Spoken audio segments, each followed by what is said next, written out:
Matt Miguez has plenty on his mind, and he's ready to share it with the world. It's time to hear the Miguez Mindset.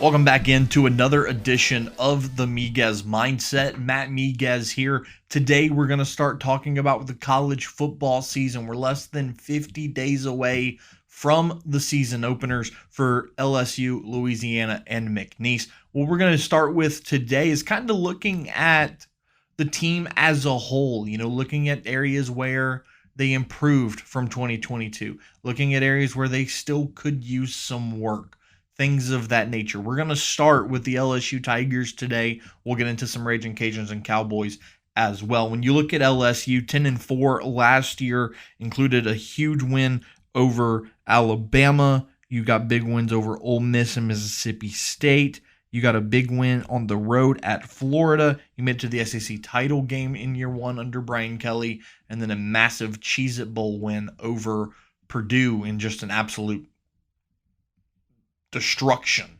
of the Boilermakers. Now you look for the growth, right? You always hear the biggest growth comes from year one to year two. What does that look like for the LSU Tigers? Jaden Daniels obviously had a big year last year, set LSU records for rushing yards by a quarterback as well as rushing touchdowns. How does he take the next step? You hear all offseason that he's worked on his vertical passing. He's worked on his patience in the pocket. He's a Heisman favorite as it stands now. He's a potential first-round draft pick in the 2024 NFL Draft. How does he go from above average starter last year to one of the best quarterbacks in the country this year? I'm interested to see how that happens. I said in my Bayou Breakdown article earlier this week on the LSU quarterbacks, which you can go see at ESPN SouthwestLouisiana.com, that when you look at the quarterback room for LSU, there's not a better backup than Garrett Nussmeier in the country, I would argue, because Garrett Nussmeier is a talent that would start probably 80% of the programs in the country. So for him to stay at LSU, know what the future holds for him under Brian Kelly's offense, really encouraging to see for the Tigers. I think his future is very bright. He could really help LSU this year as well. If Jaden Daniels happens to go down with an injury at any point this year, you have a guy that will be ready and has been on this stage before, knows what it takes to be successful. So LSU quarterback-wise, I think they're in a really good situation. Running back, I think they're even better. Josh Williams had a big year last year. He's back. Armani Goodwin, he battled some injuries, but when he was on the field, he was really good. He's back as well. You got Noah Cain back from last season, the Penn State transfer. He had a strong year when he played. And then you bring in a guy like Logan Diggs from Notre Dame, a Louisiana product, played under Brian Kelly at Notre Dame, comes to LSU looking to make an impact again for Coach Kelly for his hometown school. I think that's a really big storyline to watch in 2023. I think he makes a big impact in this Tigers running game. And then, of course, at wide receiver, Kyron Lacey, Malik Neighbors. You've got Brian Thomas Jr. back. You bring in Aaron Anderson from Alabama and a handful of others, a really strong receiver group coming back for the LSU Tigers. Really looking forward to watching this offense put up some historic numbers in 2023. And then you look at the defense, and it starts with Harold Perkins Jr. I mean, one of the best freshman seasons maybe ever in college football. Perkins was incredible. You bring Mekhi Wingo back from last year. Mason Smith comes off his injury. He'll be a big factor for the Tigers as well. That defensive, the linebackers, Greg Penn, Omar Spates, the transfer from Oregon State, looks really impressive during the spring and summer months. And then, of course, Harold Perkins. And then in the secondary, Zy Alexander was an FCS All-American last year at Southeastern. You bring in Deuce Chestnut from Syracuse, Greg Brooks Jr., Major Burns. That's going to be a good secondary as well. The future, the season looks bright for LSU this year. You've got a winnable schedule. You go on the road to Mississippi State. You go on the road to Ole Miss.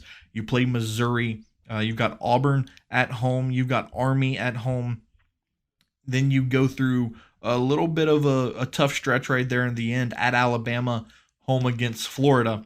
That'll be a good 2-week stretch to see where LSU's at. One final tune-up with Georgia State before you battle Texas A&M after Thanksgiving. I think this is a team that can win the West. I think this is a team that can make the college football playoff. And then from there, we'll see how it plays out. But again, like I mentioned, the future looks really bright for LSU football under Brian Kelly. You've got tons of young recruits coming in. We talked about the offense. One thing I didn't mention was the offensive line. Will Campbell, Garrett Dellinger, Zalance Hurd. You've got Emory Jones, Miles Frazier, Charles Turner. That offensive line looks really promising with young talent here in 2023. Now, when you flip over to the Louisiana Ragin' Cajuns, that's a team that I'm interested to see how they do in 2023, because when you look at the Cajuns and the way they played last year, I'm not going to sit here and say that they played poorly, because I don't think that they did. You look at their games last year: 4-point loss to ULM, 3-point loss to South Alabama, 6-point loss to Troy. You had games that you were in right until the very end. You just struggled to finish them out. So how do the Cajuns grow in year 2 under Michael Desormeaux? You've got a quarterback situation that is interesting. Ben Wooldridge started for most of the year last year. He's coming off of an injury. Chandler Fields was the starter before Ben Wooldridge came in. He dealt with some injuries, which gave Wooldridge the opportunity to play. How does that battle go this spring? Also, Zion Chris was a true freshman last year that enrolled early, impressed in camp last year, had to come in late in the season, played well when he did come in. And then this offseason in spring camp, he took all the snaps because both Wooldridge and Fields were hurt. So what does Zion Chris have in this quarterback battle? Personally, if it's up to me, I think Zion Chris should be your starting quarterback. And that's no knock on Chandler Fields or Ben Wooldridge. I think Zion Chris puts you in the best position to win, and the best position to win right now. And you'd have him for 3 or 4 years under center, and that stability worked out very well for you with Levi Lewis. So looking forward to seeing the decision that's made there. Running backs, Draylon Washington looks to be the starters. Island Perry, Terrence Williams, good runners as well. Jacob Caboti, the Texas A&M transfer, also a good option for the Cajuns offense. Receivers took a hit. Lance LeJean, Peter LeBlanc, and Jacob Bernard look to be your big 3 in that receiving core. Neil Johnson back at tight end for the Vermilion and White. When you look at the offensive line, Landon Burton, Jax Harrington, A.J. Gilly, Nathan Thomas, and Quentin Williams, the projected starters, 4 juniors and a sophomore on that offensive line. So there's some experience. There's some veteran depth there. Offensive line struggled a little bit with a bunch of moving parts last year. How did they mesh together this offseason is going to be a big key. And then defensively, you lost a lot defensively. If you're the Ragin' Cajuns, Andre Jones, Zion Hill, you lost Trey Amos to Alabama. You lost Braylon Trahan. You lost a lot for Louisiana. So how do they fill those holes in 2023 will be interesting to see. I really like the way Casey Osai has played. Jasper Williams as well. Mason Narcisse moving over to the end, I think, is a good move for Lamar Morgan's defense. And then in the secondary, Caleb Anderson, Amir McDaniel, Ty Lewis, Cortland Flowers. That's a strong secondary. Now, not a lot of experience there, but it's a strong secondary, full of talent, full of potential. How do they grow and gel together, like I mentioned, will be very interesting to see. And then for McNeese, look, I've got a piece coming out. It's actually out now, ESPN SouthwestLouisiana.com. It's my Bayou breakdown on McNeese quarterbacks.